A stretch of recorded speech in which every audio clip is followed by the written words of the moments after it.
All right, guys, so welcome back for chapter 13. This is our first chapter that we're going to cover in Unit 4, which is all about the institutions in government. So we'll talk about the president, the bureaucracy, the court system, so on and so forth. But we're going to start with everybody's favorite branch, or least favorite branch, which would be Congress. All right, so we are limited on time and there is so much to know about Congress. And so I'm going to make available for you guys these crash course video guides. So those will be posted on Schoology, and there's a number of different videos on Crash Course that cover Congress. I'll also offer the same opportunity for the executive branch because there's a number of things that they cover on that as well that we just won't have the time to get to. So please, if you want to learn more about this, if you want to do well on the AP exam, definitely suggest taking a look at these crash course videos. And I will offer an extra credit opportunity. So if you complete 2 of them, I will put 5 points extra credit in the grade book, and that'll serve as our sort of extra credit opportunity for this quarter. So just some learning targets here. We're going to look a little bit at Congress versus Parliament, how those two sorts of different legislative bodies operate. We'll talk a little bit about the evolution of Congress, talk about who serves in Congress, what are the demographics like, what influences their vote, look a little bit at the organization of Congress, how a bill becomes a law. We'll actually look at more in class time when we kind of play out this process, and then we'll talk about congressional reform. So some preview questions here to get started, and I'll have you guys answer some of these in your assignment for this chapter. I want to know whether or not members of Congress are representative of the American people. Does Congress normally do what most citizens want it to do, or do you perceive that they normally do what citizens want them to do? Should Congress run under strong leadership, or should Congress people be more independent in their actions? So that could be, leadership from parties or leadership from the White House. You can think of that in a couple of different ways. And then finally, one of the big challenges with Congress is just most of the time things take time. And so I want to know whether or not you think Congress should act more quickly.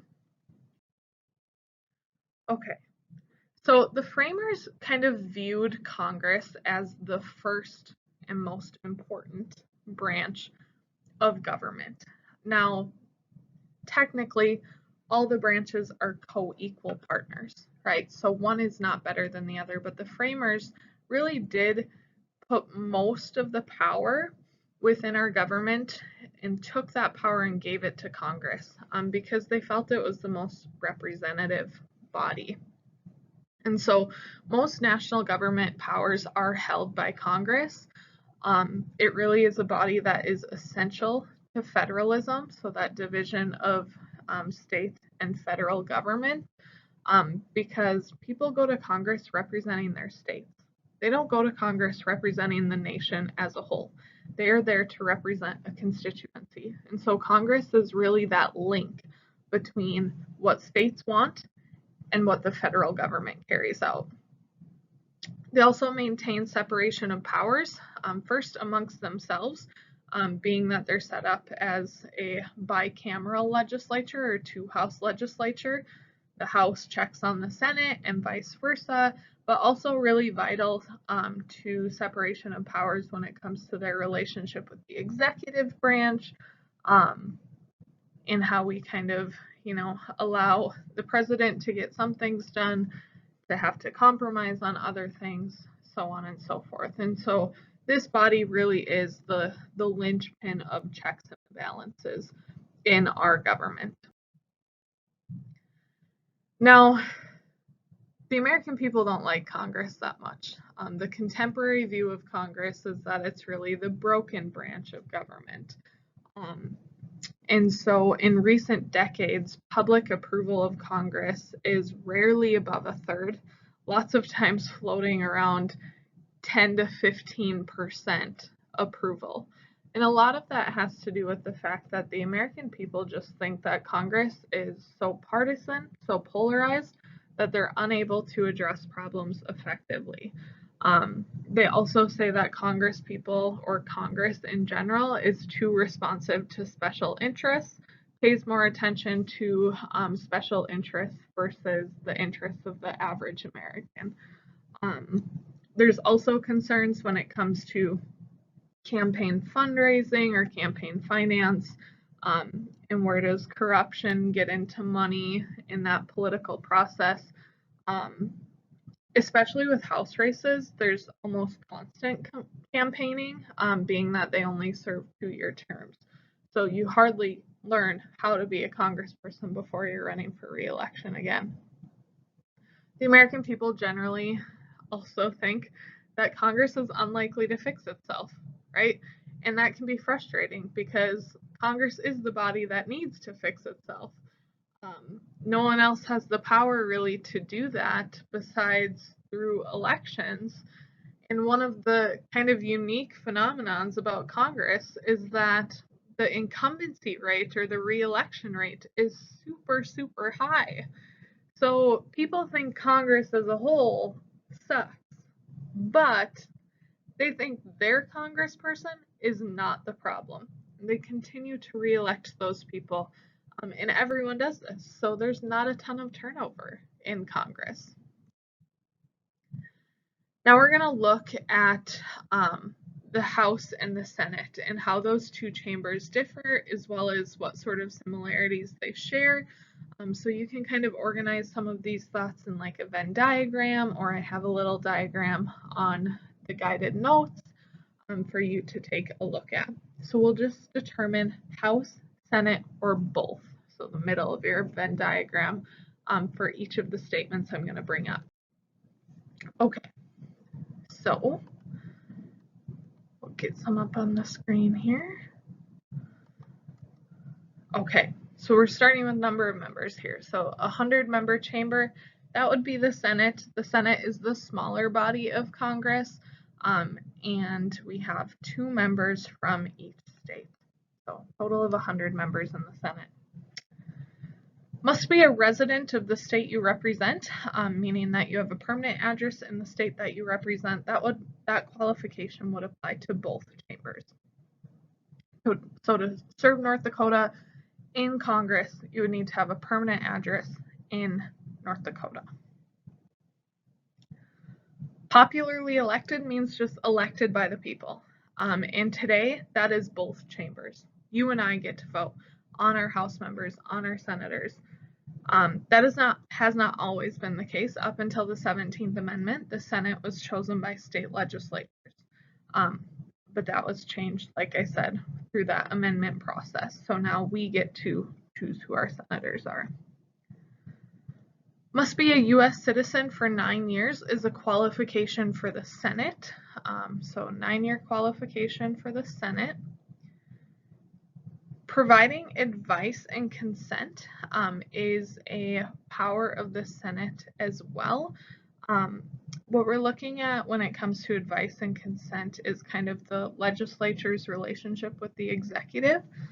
And so the president has to rely on the Senate for consent on a lot of their actions. Right now, we're looking at the confirmation process for a lot of cabinet members that were chosen by the Biden administration. Those top cabinet officials have to be approved by the Senate. And there is some advice given on the front end as well, because senators can kind of say from the get-go, like, hey, don't waste your time on this person because we're not going to approve them anyway, right? So the Senate has a little bit more power in regards to checks and balances with the executive branch. Rank and file members, so that would be people who are in non-leadership positions, earn $174,000 a year. That is true of both chambers. So you make the same whether you are in the House or in the Senate.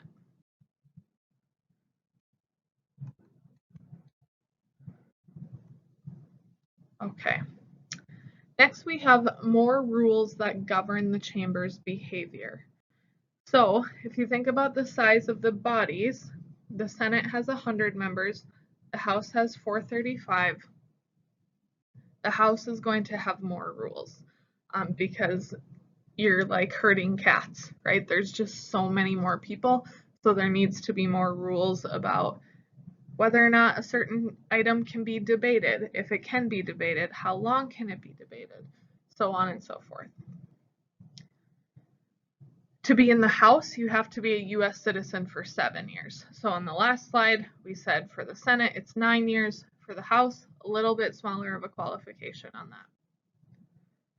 Higher cost of election is the Senate. Now, there are some exceptions here and there, but generally, Senate races are more expensive. Now, that being said, Senate races only have to happen every 6 years instead of every 2. A 2-year term would be the House. So the Senate's going to be 6, like I just mentioned. The Senate is going to be viewed as the more elitist of the 2 houses. And a lot of that has to do with, one, you're smaller in size, so every senator has more of a voice. You also serve a longer term. You have more constitutional power. So all of those things kind of factor in. The Senate, because it has less rules, can attach non-germane riders to a bill.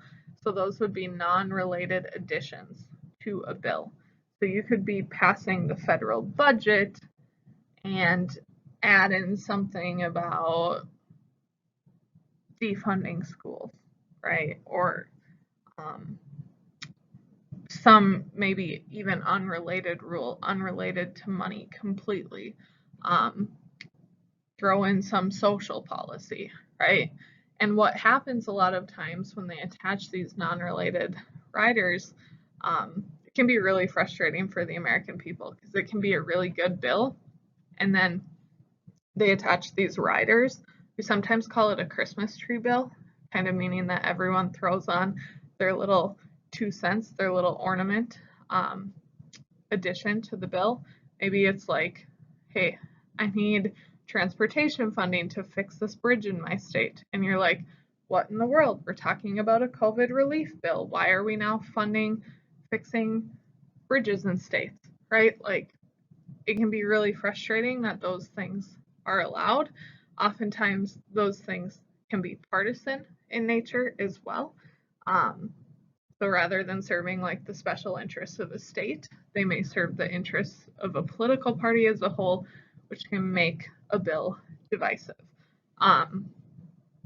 One of the things that they were kind of playing around with when talking about some COVID relief and the federal budget at the end of this last year was whether or not they would attach riders dealing with like big tech censorship, overturning some federal communications requirements, those sorts of things. And those were very partisan things in Congress. And so basically it was like, okay, if the Democrats can have their way, we'll give you your way with COVID relief or whatever the issue may be, but we're going to attach these things, and these circumstances Democrats may not be willing to vote on, right?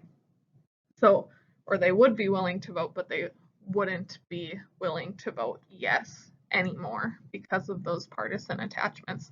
And both parties do this to each other. Absolutely, both parties do this to each other. It does give a little bit more power to the minority party, which you'll see more frequently in the Senate as well. All right, so a super lengthy kind of discussion on that, but that is only for the Senate.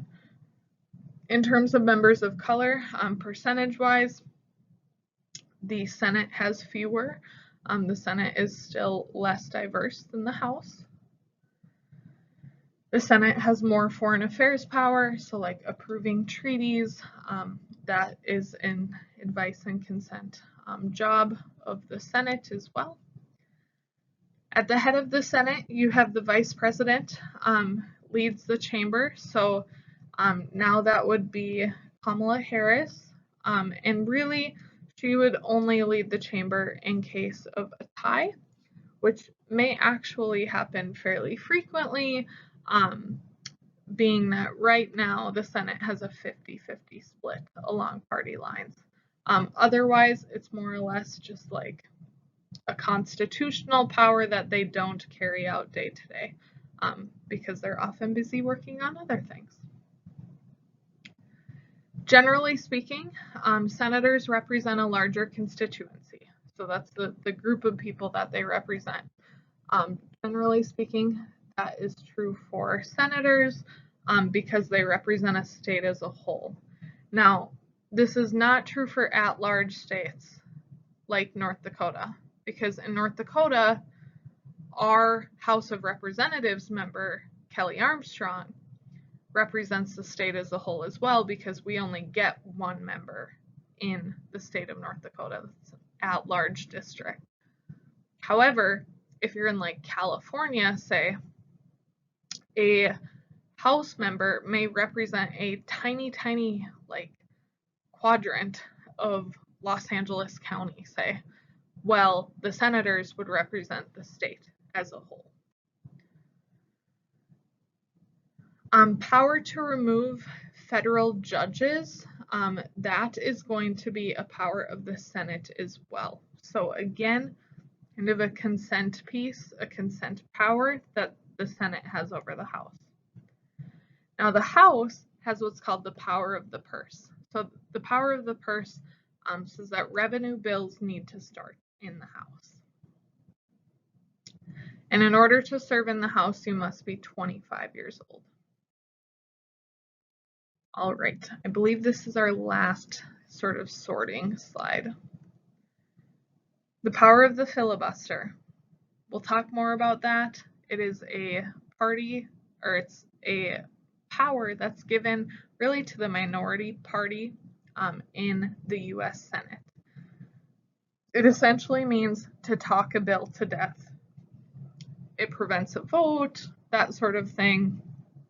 And so that really gives the minority some power that they don't have in the House.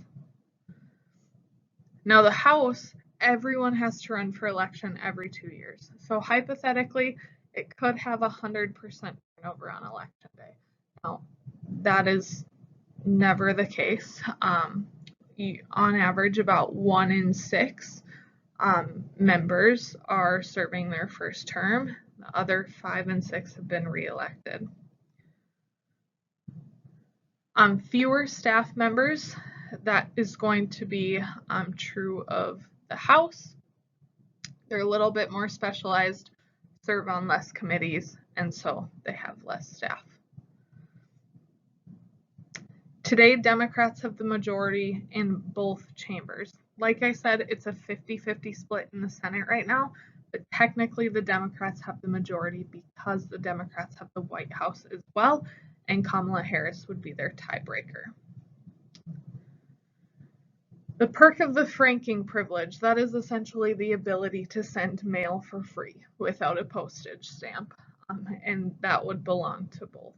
And really that's about constituent communication, being able to send out mailers and things like that to your constituents to let them know what's up.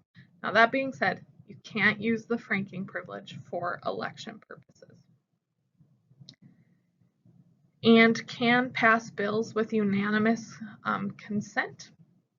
That is going to be the Senate. And there's a number of rules governing both chambers, but generally speaking, unanimous consent resolutions can only come from the Senate. All right. So then we have expressed versus implied powers. And expressed powers are those that are explicitly stated in the Constitution. You'll find those in Article 1. Now, implied powers are not found word for word in the Constitution, but they are really needed to carry out some of the expressed powers. And so, for example, one of the early Supreme Court cases involving expressed and implied powers was McCulloch versus Maryland. So in McCulloch versus Maryland, we have the states and the federal government basically fighting over whether or not the feds should be able to have a national bank, because it doesn't say anywhere in the Constitution that they can, but they do have all of this other money-related power, right? Collecting taxes, establishing credit, so on and so forth. And those things are expressed in the Constitution. So the argument being the power to create a national bank is implied because we can't do all the other stuff without it. There's also inherent powers, and so those are the powers that the national government exercises simply because it is the government. So think things like immigration, building diplomatic relationships. Those are things we do just because we're a country, right? So like I said, all of these things, all of these expressed powers can be found in Article 1 of the US Constitution. So some examples listed here. And then we have the necessary and proper clause, or the elastic clause. This is this clause of the Constitution that really gives some power to that idea of implied powers. So it says they can make all laws which shall be necessary and proper for carrying into execution these powers.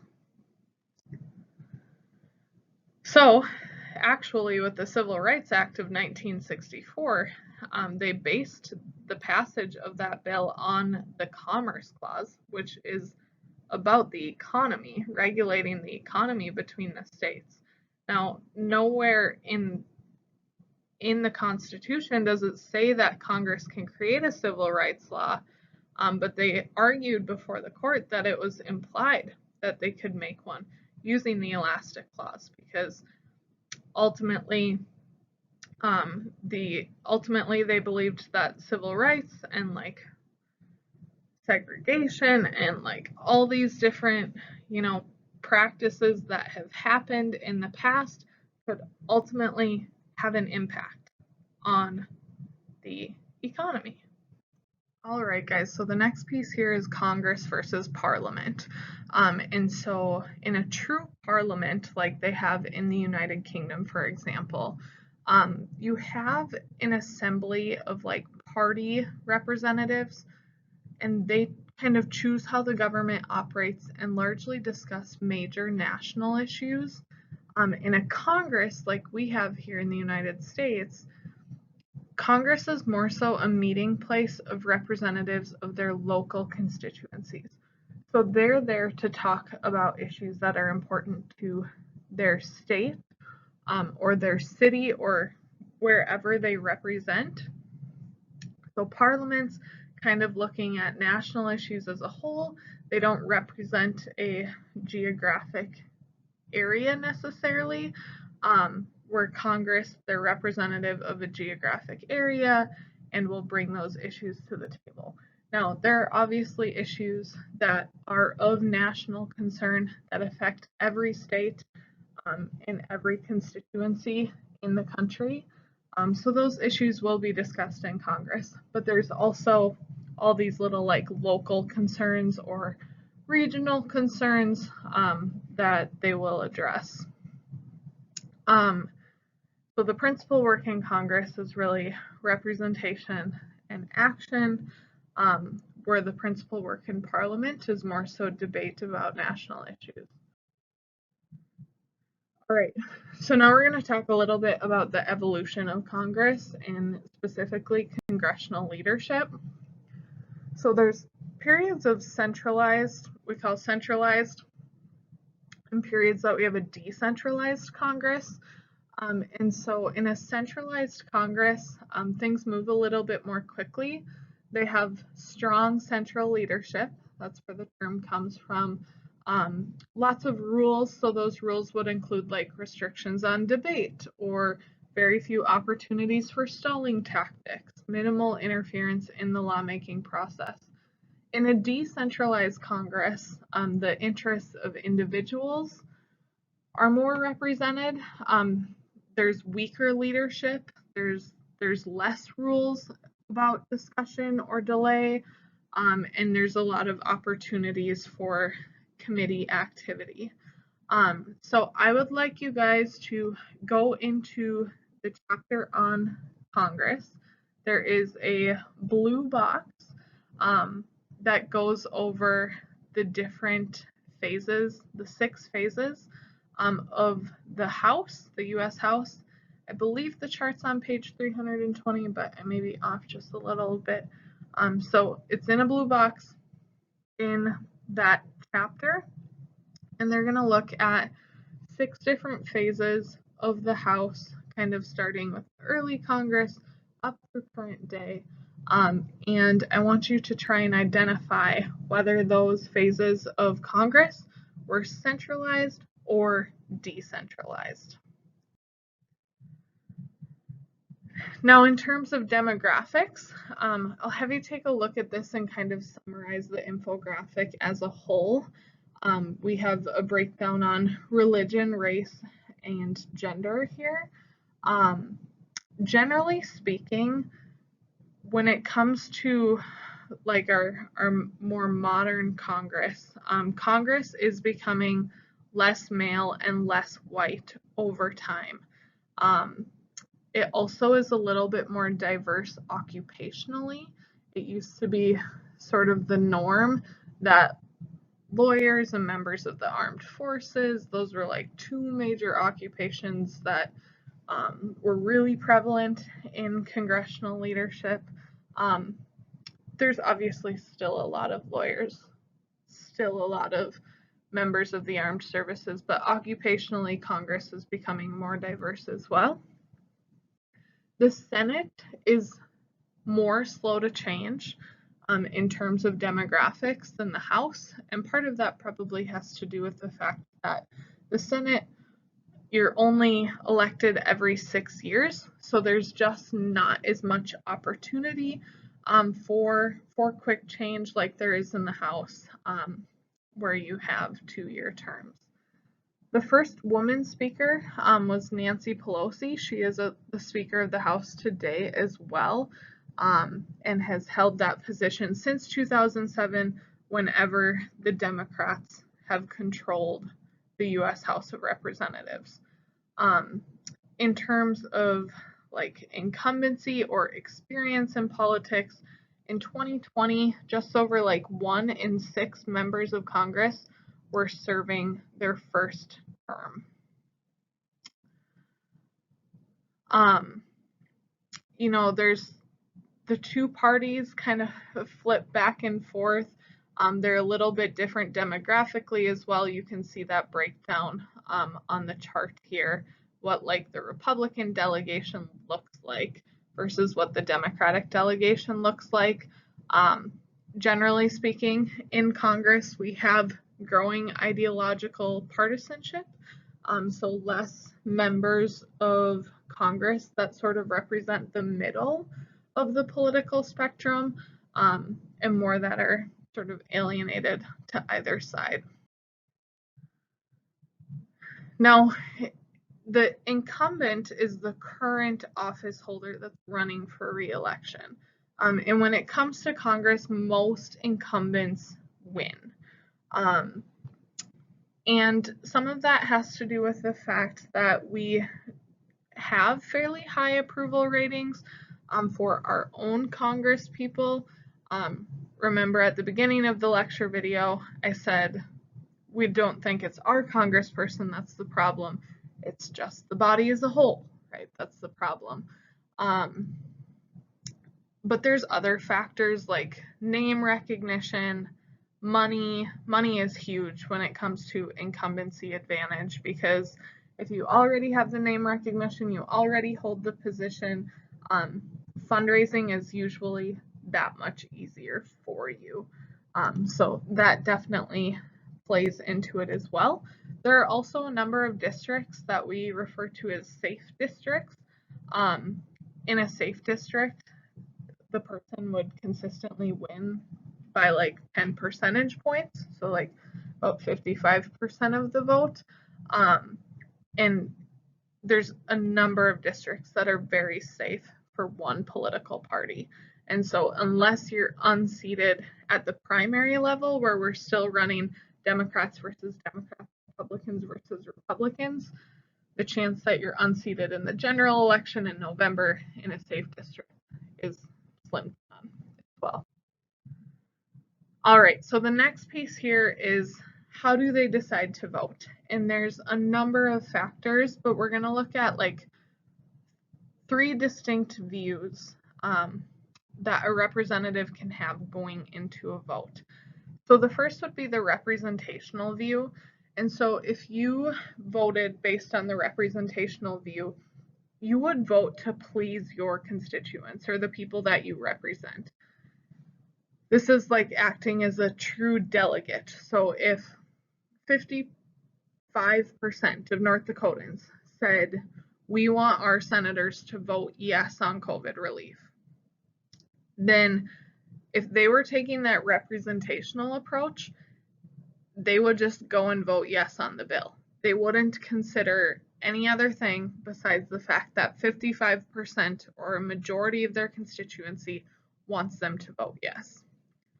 The organizational view is when members vote to please fellow members of Congress, and this is most evident in political parties, right? Like if I am a Republican representative, I'm going to vote to please my fellow Republicans. That's partisanship, right? And vice versa on the other side. And this is probably the view of Congress that may be most frustrating to the American people because so many big issues are divided on party line, right? It also can make it hard for compromise, right, and those sorts of things to happen. The last view is the attitudinal view. And so in the attitudinal view, or we sometimes call it the trustee model, members of Congress vote on the basis of their own beliefs and merits. So they essentially consider the options or the merits of the bill, weigh those options, and in any given case, consider the best option. This is what's best for North Dakotans. It may not be the most popular option, but I'm the one who's done the research and I'm the one who's going to take the vote. So I'm going to do what I think is best for my constituency, whether they know that it's best or not. Now, all Congress people probably do a combination of these 3 things. So when we combine these 3 elements, we call someone a politico. And so sometimes maybe on certain bills they vote party line, maybe on other bills they consider the merits, maybe they do both in the same bill, right? And make their decision based on all of those different factors. All right, next we're going to look at party organization. So we'll start with the Senate. The main leader in the U.S. Senate is the majority leader. They're going to be the leader of the party that's in the majority in the Senate. So right now that's Chuck Schumer. He is a Democrat from New York, and he leads Democrats in the U.S. Senate.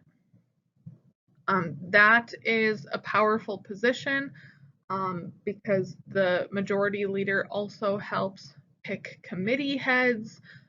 They also are in charge of the calendar and the business of the Senate. So they kind of get to decide what gets talked about, what issues make it to the Senate floor, all of those things. The president pro tempore is kind of the president of the Senate. So when the vice president isn't there, then the president pro tempore is kind of next in line to lead the Senate. However, in modern politics, the president pro tempore does not actually like help carry out the business of the Senate. It is more or less an honorific title that is given to the longest serving member of the majority party in the Senate.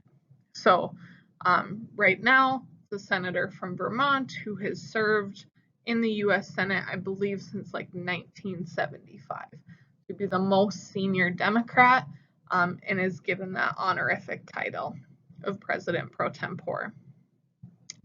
So majority leaders where the party's at, where the party power is at, I should say. The president pro tempore is an honorific title. In addition, you have minority leaders. So the leader of the minority party right now would be Mitch McConnell. He was the majority leader up until this last election. So he's going to lead Republicans in the chamber. Whips, their job is to make you vote with the party. So both sides have whips. The Democrats have whips, the Republicans have whips, and their job is to go around and see where's everybody at, how is everyone planning to vote, and if a member of my party isn't planning to vote how I want them to, I am going to convince them to. So those are the main sort of leadership positions within the US Senate. You also have like committee chairmen. You have like the policy committee is going to help decide some of the rules of the US Senate, so that's a pretty powerful committee to be on. Standing committees are going to be those permanent committees, and they do have a lot of power as well. So being a committee chairman, you kind of get to be the gatekeeper on what gets through committee and what doesn't, and all of that'll kind of make more sense as we play out this how a bill becomes a law process. On the House side, you have the Speaker of the House, who is third in line to the presidency and is probably the biggest leadership position there is in Congress. Right now, that's Nancy Pelosi, Democrat from California, and has served as Speaker of the House since 2007 in the years when Democrats have held the chamber. Then you have a majority leader and a minority leader, just like you do on the Senate side. Those people act as floor leaders for their political parties, often starting the debate and then allocating their time to other members. Lots of whips in the House because there's lots of people to chase after and see how they're voting. And then in the House as well, you have committee chairmen, and you have committees that are pretty powerful, like an appropriations committee. Almost every bill goes through the appropriations committee at one point or another because there's money attached to most bills. So that would be a pretty powerful committee to serve on as well. Then you have caucuses. So a caucus is going to be a group in Congress that advocates a political ideology or advances a regional, ethnic, or economic interest. And so there's like caucuses for each party, like the Republican caucus and the Democratic caucus on both sides. But there's more specific ones. There's like a Tuesday lunch bunch, which sounds like a fun caucus to be a part of. But they were actually a group of like moderates who met for lunch every Tuesday and discussed issues that were important to sort of middle America. You have like the Congressional Black Caucus, so made up of Black congressmen and women, and they advocate for their own interests. This is a picture from the Northern Border Caucus where you can see Senator Kramer discussing issues with other representatives who represent northern states, and they're going to be a regional interest that's focused on border control on the northern border, so the US-Canada border. So there's a ton of different sort of interest group caucuses throughout Congress as well. All right, so then you have committees, and there's a number of different types of committees. And committees is really, that's where the bulk of the work of Congress is done. It's really not possible for every congressman or every senator to be an expert on every topic and every issue.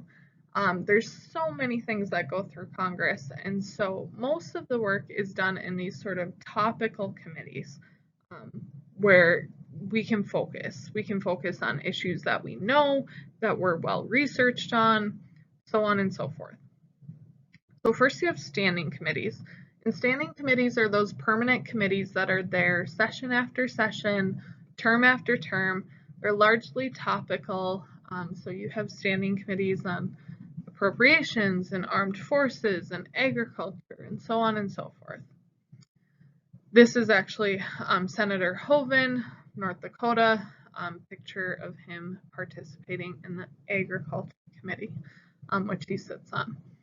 Most senators are going to sit on maybe 2 to 3 committees.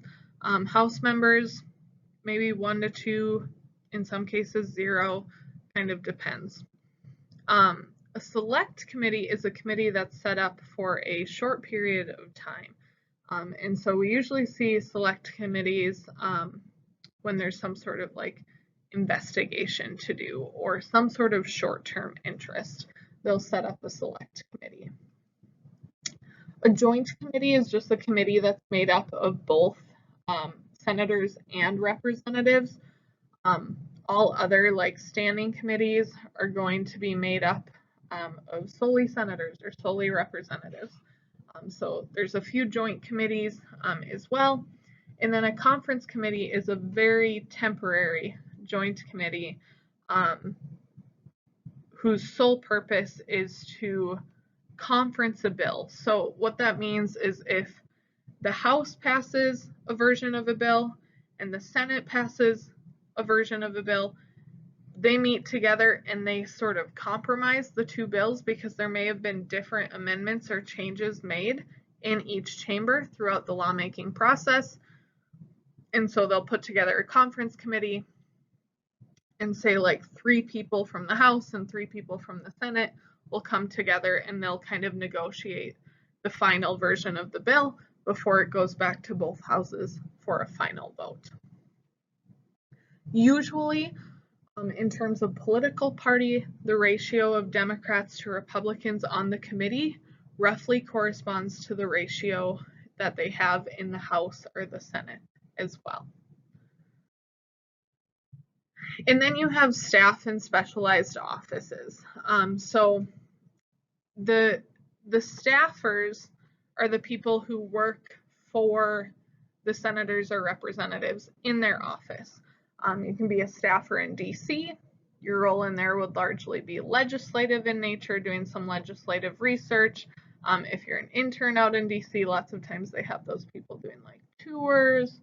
I was a staffer in a stateside office and interned in a stateside office. So what we did there was largely working with constituents on, say, like federal paperwork, right? Whether that be like Social Security or immigration paperwork, so on and so forth.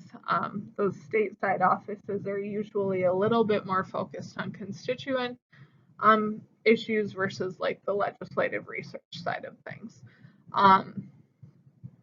Then there's staffing agencies. So there's these nonpartisan agencies that senators and representatives or Congress as a whole can kind of shop out the job to.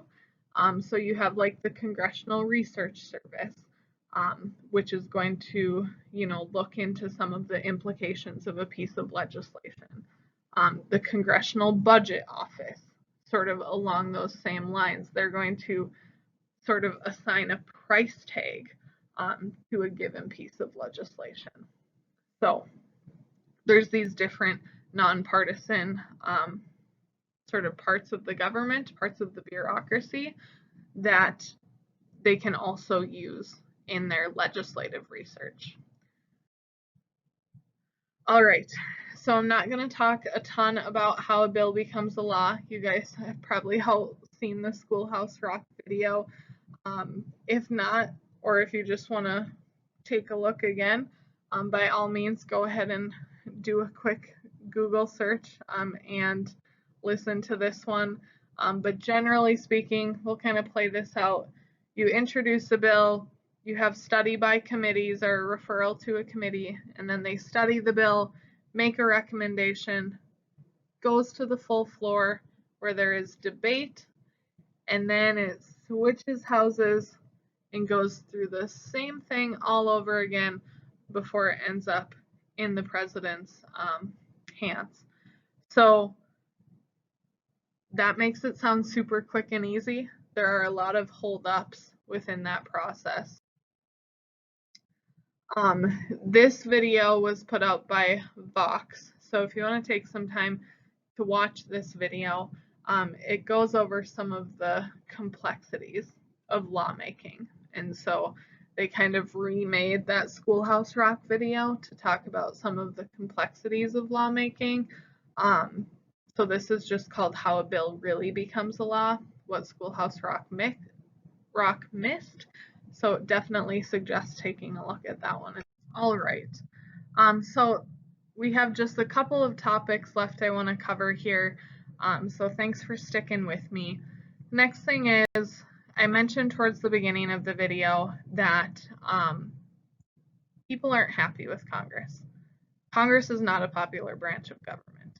So what do we do about it? And there's tons of like books and resources and ideas out there about how we reform Congress. One of the top suggestions is probably term limits. That's a very frequently proposed idea. That being said, the people that really are responsible for getting congressional term limits off the ground would be Congress people. And so by being pro-term limits, you are kind of ruining your own job security. But a lot of the American people do advocate for term limits because there are some people that are there for decades on end, and it can be frustrating if they're making decisions that aren't necessarily in the best interest of their constituency, or that at least their constituency does not feel is in their best interest. There's also issues involving like pork barrel legislation. So pork barrel legislation is kind of legislation that is made for like one constituency. Lots of times it's attached as riders on a bill.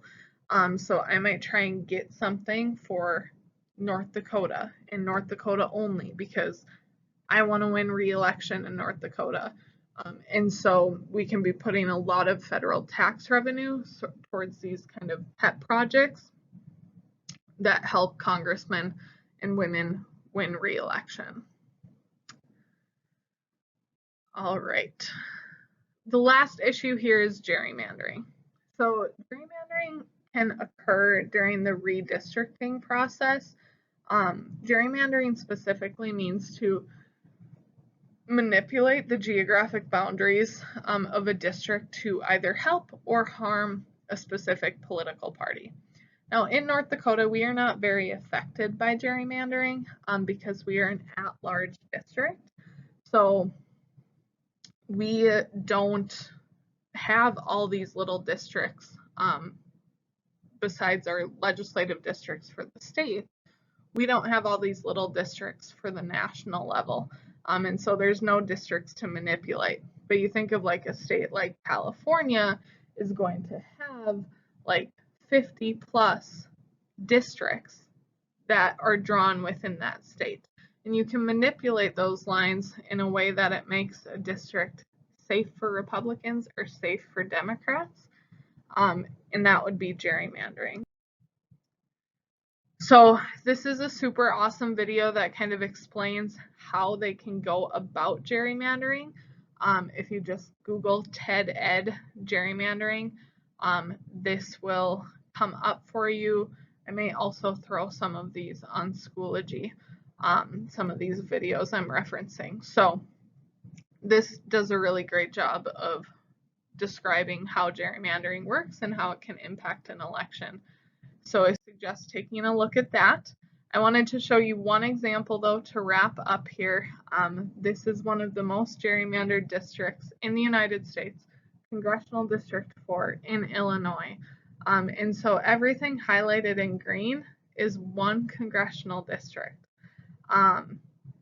You would think that your congressional districts should be like square, kind of the same shape. No. Here we have the south side of Chicago, the far north suburbs, and all of this area in green has a largely Hispanic and Latino population, and the district has been drawn in a way that this is a very, very safe district for Democrats. The same person has represented this district, I believe, since the 80s or 90s, and there's just not many Republican voters in this district, and so he has a safe chance at re-election. The implications of this, or the practice of gerrymandering in general, really have to do with voter voice. Like, does your vote actually matter in a congressional race? If you're one of a few Republicans living in this district, you're not going to have really any influence. Now, if this district line was drawn differently and included a more diverse population, you might have closer to a 50-50 split, right? And voters may get a little bit more of a say in the process. Gerrymandering can make it really hard to have a say when it comes to choosing your representative. So that's just one example, and that is it for this section. So I know that was kind of lengthy, but we will be kind of playing out some of the big ideas from this chapter in the coming days. So have a good rest of your day.